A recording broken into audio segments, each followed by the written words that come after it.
주의 말씀 내 삶의 빛이니 주의 말씀을 따라 살아가는 나는 큐티하는 어린이. Show me the cutie.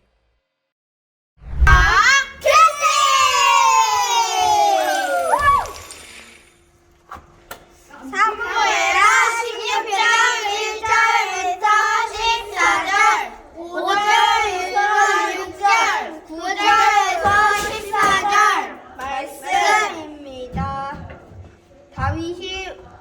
다윗 왕이 바울임에 이름에 거기서 사울의 신족한 사람이 나오니 게라의 아들이요 이름은 시므이라. 그가 나오면서 계속 저주하고 또 다윗 왕의 모든 신하들을 향하여 돌을 던지니 그때 모든 백성과 용사들은 다 왕의 좌우에 있었더라. 스루야의 아들 아비새가 왕에게 여짜오되 이 죽은 개가 어찌 내 주 왕을 저주하리까? 청하건대 내가 건너가서 그의 머리를 베게 하소서 하니 왕이 이르되 스루야의 아들들아 내가 너희와 무슨 상관이 있느냐? 그가 저주하는 것은 여호와께서 그에게 다윗을 저주하라 하심이니 내가 어찌 그리하였느냐? 할 자가 누구겠느냐 하고 또 다윗이 아비새와 모든 신하들에게 이르되 내 몸에서 난 아들도 내 생명을 이해하려 하거든 하물며 이 베냐민 사람이라. 여호와께 그게 명령하신 것이 그가 저주하게 버려두라. 혹시 여호와께서 나의 원통함을 감찰하시니 오늘 그 저주 때문에 여호와께서 손으로 내게 갚아주시리라 하고. 아멘.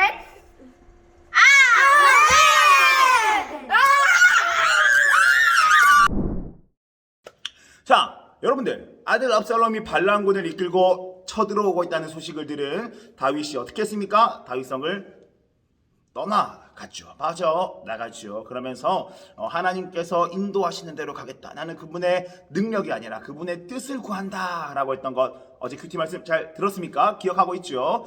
좋아요. 다윗이 그렇게 성을 빠져나가서 길을 가고 있는데 두 사람을 만났습니다. 한 사람은요 시바라는 사람이고 또 한 사람은 시므이라는 사람이에요. 먼저 시바라는 사람을 만났는데 이 시바는 요나단의 아들 므비보셋의 종이었어요. 시바는요 다윗을 찾아오면서 여러 가지 음식들을 가지고 왔는데요, 다윗이 므비보셋을 찾으니까 이 시바가 므비보셋이 압살롬을 맞이할 준비를 하고 있다라고 거짓말을 했어요. 사실 이 므비보셋은요 시바에게 속아서 다윗에게 오지 못하고 있던 상황이었어요. 이 시바라는 종은요 다윗과 므비보셋을 속이고 있는 것이요. 그러면서 혹시나 다윗이 반란군을 무찌르고 다시 성으로 돌아온다면 큰 상을 받고자 하는 욕심을 가지고 다윗에게 왔던 거예요. 한편 시바가 준비한 선물을 받은 다윗은요 시바가 거짓말을 하고 있는지 아닌지 분별하지를 못하고 있어요. 므비보셋에게 주었던 땅들을 다 시바에게 주고 있어요. 평소에 지혜롭고 현명했던 다윗 왕이 이 정도 거짓말도 분별할 수 없을 만큼 상황이 많이 힘들었던 것 같아요. 어쩌면 정신이 없던 와중에 이 사울 가문이 다시 권세를 잡는 것인가 하는 걱정이 있었던 것은 아니었나 생각이 듭니다. 그렇게 이 시바라는 사람을 만남을 통해 다윗의 상황이 매우 힘들었다는 것을 우리가 알 수 있는 것을 뒤로 하고 다윗이 계속해서 걸음을 옮겨 나갑니다. 또 한 사람을 만났는데요, 그 사람의 이름이 바로 시므이라는 사람입니다. 시므이는 저 멀리서 다윗을 향해 막 돌을 집어 던지면서 다윗을 저주하기 시작을 해요. 사울의 집안 사람이었던 이 시므이는요 다윗이 사울의 집안에 피를 많이 흘리게 했기 때문에 대가를 치르는 거야 라며 저주를 막 살벌하게 퍼부었습니다.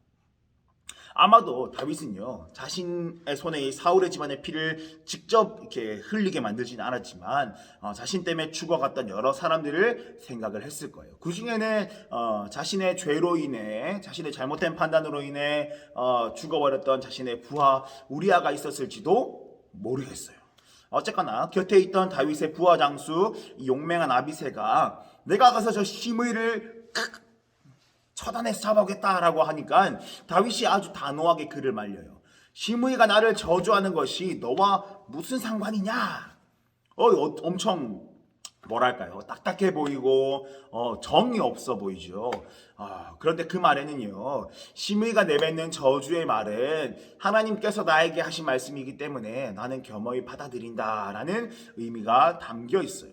이게 무슨 말이냐면 자신에게 찾아온 고난, 아들이 반란을 일으키고 자신은 달아나며 저 사울 가문의 사람들에게 저주를 받는 것이 모두 다 나의 죄로 인함이다라는 이야기예요. 그리고 이렇게 고백을 하죠. 혹시 여호와께서 나의 원통함을 감찰하시리니 오늘 그 저주 때문에 여호와께서 선으로 내게 갚아 주시리라. 이 원통하다라는 말의 히브리어를 살펴보니까 고난, 고통이라는 뜻이 담겨 있어요. 그런 의미에서 아비새를 말린 다윗의 말에는요, 내가 지금 고난을 당하는 모든 것이 내가 지은 죄로 인해서 하나님이 주신 고난임을 나는 인정합니다 라는 뜻이 담겨 있어요. 그리고 다윗은요, 자신의 죄로 인해 고난 중에 있게 하신 그 하나님이 의로우신 하나님이심을 너무나 잘 알고 있었고요. 의로우신 하나님께서는 시므이가 다윗을 저주한다고 할지라도 그 저주를 없는 것으로 만들어 주실 수 있는 분이심을 너무나 잘 알고 있었던 거죠. 결국 하나님께서 이 모든 고난의 끝에 하나님의 뜻대로 선을 이루실 것을 믿었기 때문에 다윗은 아비새를 말릴 수가 있었어요. 참 위기의 순간이었고요. 거짓말을 분번하지 못할 만큼 정신없던 순간이었는데요. 이유 없이 과한 저주를 듣게 된 아주 치욕스러운 순간인데요. 그때 다윗이 어떻게 하냐면 하나님을 의지하고 있답니다. 어쩌면 다윗의 상황이 이 위기에 놓인 이 순간이 오히려 다윗에게는 가장 안전한 순간이었을지도 모릅니다. 왜냐하면 그 위기의 순간에 지금에야말로 다윗은 자신의 죄인됨을 철저히 기억할 수 있었을 것이고 하나님의 선하심과 자비하심에 100% 기댈 수밖에 없던 상황에 놓였기 때문이지요. 여러분, 우리는요 어제 말씀에 이어서 오늘까지 위기에 처한 다윗의 모습을 살펴보고 있습니다. 다윗의 모습이 어떠합니까? 하나님의 능력이 아니라 그분의 뜻이 나타나고 이루어지기를 구하는 모습.